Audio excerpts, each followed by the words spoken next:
one, we have new board members that have come on board. Also, we had some a new board chair, and during the tenure of the new board chair, I think it was really discovered that some of the communication levels were not up to par, and so a high governance retreat was needed to kind of look at the ways and look at the opportunities to better have a better relationship between the board chair, board members, and the executive director. And so that was held, and I think the results were great. One of the other reasons that we wanted to get together as well is that we also had some new senior level staff people that had just came on board last year in 2014, and we wanted to have a little bit more board senior staff interaction as we move forward, trying to change the dynamics of the organization to make sure that we are focusing in on our mission, which is to provide public transportation services to the community in which we live and serve. That was one of the other reasons that we wanted to have this high impact governing workshop, to ensure that everybody's on the same sheet of music, to ensure that we all understood why we are here in the positions that we hold, as well as to ensure that the community at large understands that we are serious about the jobs that we currently have. We wanted to get board members involved in the process. And so we formed a committee. The committee was made up of 3 board members, which included the chair of the board at that time, as well as 2 staff people and myself. And we wanted to ensure that we covered everything that the board members wanted to look at. In doing so, what we did was we had set up and established telephone calls individually with those board members. We tried to make sure that the board members were diversified in terms of male, female. And so what we did with that was we ensured that we had the chair that talked directly with the facilitator to give an overview of what she was expecting from the actual workshop. And then it was 2 other board members that was involved in the process as well. They also was called individually and discussed what their concerns were in terms of communication processes, what they wanted to see in terms of how we went through the process. So both of them, was a male and a female, both of them actually talked to the facilitator individually. We did not have a conference call in reference to that particular area. And then, of course, I was called individually too by the facilitator to ensure that the things that I saw that we needed to cover in this governing workshop was also covered. And then we worked with my executive assistant and my chief of staff to move forward with the planning process. And that worked extremely well with the facilitator. A lot of emails went back and forth. A lot of telephone conversations went back and forth. We just wanted to make sure that we had everything complete. There was no I's left undotted and T's left uncrossed. So we wanted to make sure that we were doing these things. And I think it worked out extremely well based on the positive comments. Before we actually had the workshop, about a week or so out, we had a teleconference that involved myself as the CEO of the organization, the board chair, and the 2 other board members that had the individual calls. And during that time, the facilitator actually, kind of went through briefly everything that we were going to be reviewing, looking at the process, how it was going to work. We had a couple of board members that still asked a couple of additional questions, and the facilitator addressed those issues to make sure that they understood that their areas would be covered during the time that we will be having the actually workshop. I think the retreat or the workshop went very, very well.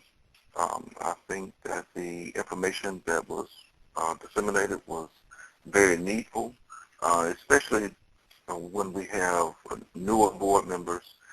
We have or have had issues with the previous chair, communication with the CEO and with high-level executive staff that was broken down.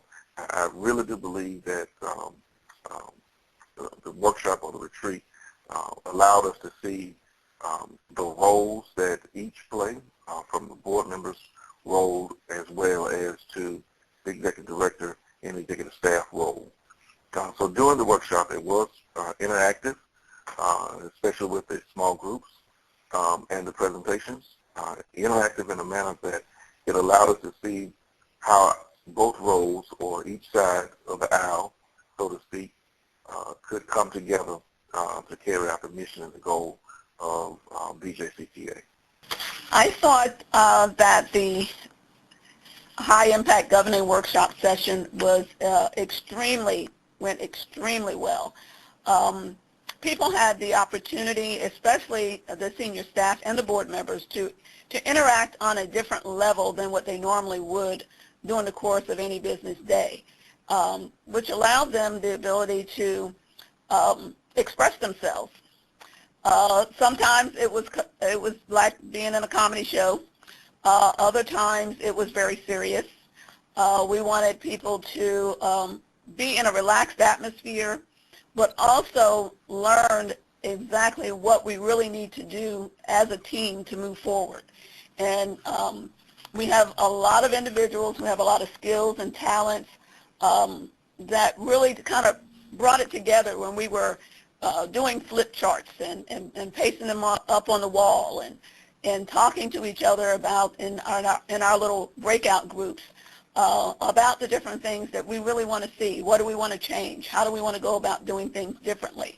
And I believe that everyone really, it was a heightened experience for a lot of people, especially those new board members and for the new staff, senior staff people that were there, because they got a chance to see their board leaders in that leadership role, because they were the ones that were actually the facilitators of the breakout groups. And that was done on purpose because we wanted to make sure that the board members are seen in a leadership role, because that is where they are. They're in a leadership role. And we wanted them to begin the breakout groups by facilitating that process. And the senior staff people, joined in, and we had good dialogue. We laughed. And we, some folks were a little sad too.